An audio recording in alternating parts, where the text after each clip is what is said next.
Hey, my name is Sean, otherwise known as Venom Fang X, which is probably the weirdest nickname that any Christian has ever gone by. I want to explain kind of why I became a Christian, coming from a Jewish and atheist background. I know that might seem like a contradiction at first, so let me explain. You guys might want to also know what's up with my nickname, because I get that question a lot, so I might as well answer it. Venom is a Marvel Comics character who was formerly a bad guy who became a good guy, and I think that's kind of poetic in a way. Anyways, Venom Fang, it's a super move from a game called Marvel vs. Capcom where Venom does the Venom Fang. And then there's another Capcom game called Mega Man X, and that's where I got the X, so Venom Fang X. Anyways, hope that clears up the issue for you. Let's get back on topic. I wanted to talk about my testimony. I want to talk about how someone who was raised Jewish, was an atheist for pretty much their entire life, becomes a Christian. And the reason I want to explain that is twofold. Number one, for Christians who are just curious how, who I am, where do I come from, what's my background, how did I become a believer? For you, this might be edifying and interesting. If you're an atheist, I'm going to try and make sure by the end of this video that you are not an atheist anymore. And I'm sure that there will be a few of you.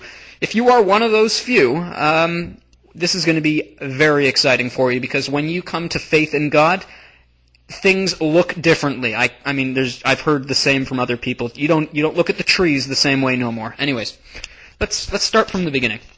I was raised in Hebrew school. I was raised Jewish. My parents are Jewish. I was kicked out of Hebrew school at a young age for preaching that we came from monkeys and that I didn't believe in God and that the Big Bang made us all that stuff. So here I was at a very young age. I think I was 7 or 8 years old. I was preaching there was no God.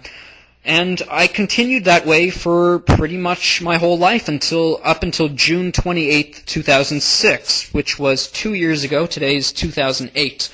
I'm now 22 years old, so I spent from the age of 7 till the age of 20 as an atheist. That's a long time. So not much to tell you about those years, just a whole lot of blah. Being an atheist is so easy. It is so easy. It's like the last day of school. That's what atheism is. It's like here you are in a structured system, school, or belief in God, and then all of a sudden, school's out, which is kind of like, there's no God, wonderful, now we can do whatever we want. And you party, and you do whatever you want, and you party, and you party, and you party, and the party ends. And the party ends for one of two reasons. Either you get bored and you realize that partying has no substance to it, which is why eventually you get a job, you get a life, you stop partying, you have some kids, you settle down. That's typically the pattern. Or you come to faith in God. One or the other. Basically, atheism is like that. It's like the last day of school. That's really exciting when you're young, and as you get older, it kind of loses its appeal, because kind of the structure and the meaning and the purpose you kind of need, because purposelessness, meaninglessness, is kind of lame. Now, am I saying I only believe in God because I was looking for meaning? No! Do you know how much easier it is to be partying all the time? Are you joking? It's much easier. Look at the amazing atheist. He gets to swear, he gets to... I'm not picking on you, TJ. Just anyone who's an atheist. I'm not saying you only believe in atheism because you don't want to be responsible to God, although I suspect that's a big reason. It's just total and absolute freedom. In fact, I think it was it Nietzsche? I think it was Nietzsche. Correct me if I'm wrong. I think it was him who said, because he didn't believe in God, I think he said, we are absolutely, horrifically, in horror, we are horrifically free. Meaning, there's no purpose, and it's kind of a scary thought. Now, once again, do I only believe in God because it's scary to not believe in God? No. Like I said, I was an atheist. So, let's get back on topic because we don't have much time. How did I go from being an atheist to a believer in God?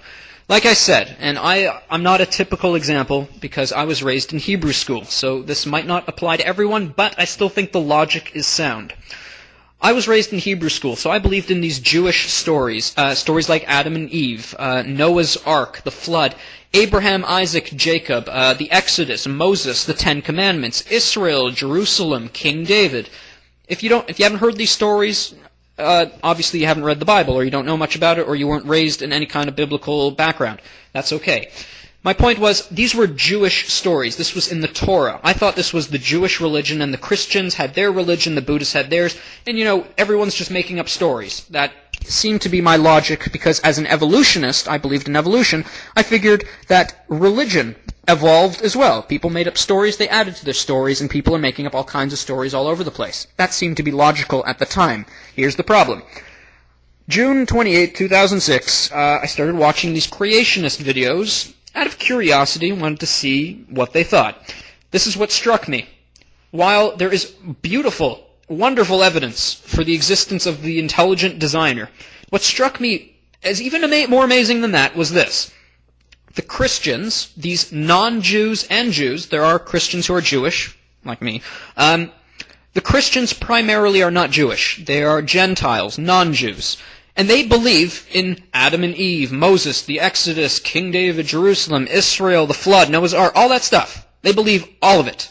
In fact, they use the Jewish scriptures, their Old Testament. That struck me as a little weird.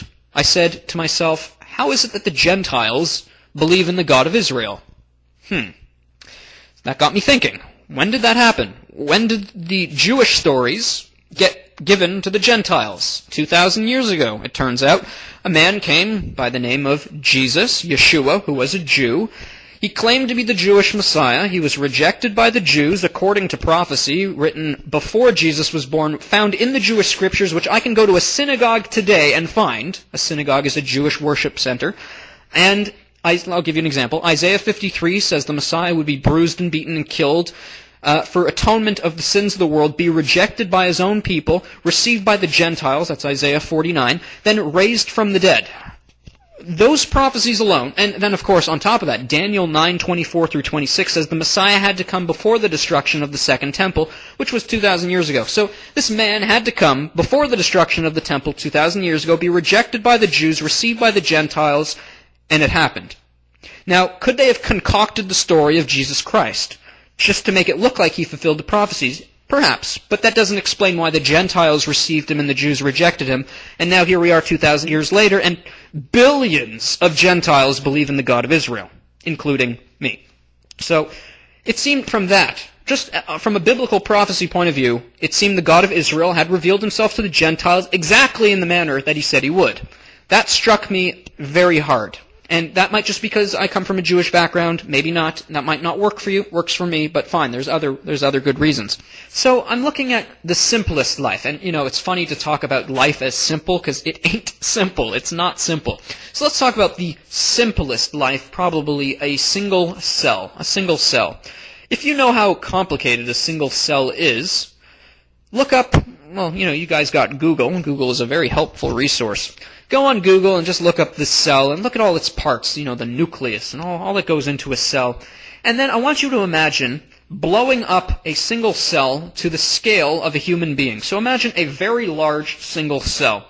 And what you'll notice is a lot of moving parts, a lot of intricate working parts. Would you ever be able to believe that a cell, a big cell, could ever form by chance? The answer is no. You're looking at the parts and you're saying, well, that couldn't have formed by chance, and all those intricate parts that are all moving, they could never assemble by chance, not to mention the parts themselves couldn't assemble by chance. So you also need to keep in mind that what is true on a large scale is also true on a miniature scale. If the parts, let's use an aeroplane as an, or, the microphone again, because the microphone's here. If a microphone could not form by chance on this scale, if I shrunk it down to a microscopic scale, does that make a microphone more plausible to happen by chance? No. In fact, I'd say it makes it even more improbable. The smaller something is, the more complex it is, or the harder it is to make. So, life could not have formed by chance, and this is the crux of the issue. An evolutionist will say that they think that the first life formed in some primordial soup billions of years ago from which all life came. However, they weren't there when it happened, they've never observed that happening, and they have no proof that it could happen. On that basis alone, you have no reason to believe in evolution. You have no reason to believe it, or certainly not to believe that life formed without God. There is no intellectual reason to believe that, because life shows evidence of design, and therefore you have no reason not to believe in a designer. Logically. If you're just being honest. If we're being honest here, that's honest. Also, you can't explain where all the matter came from. Some people say matter always existed. Great, I say God always existed. There's nothing intellectually dishonest about either position other than the fact that I don't think matter can be eternal due to the fact, well, I've made another video where I explain that at length, so check my video which I made called, what is that one called?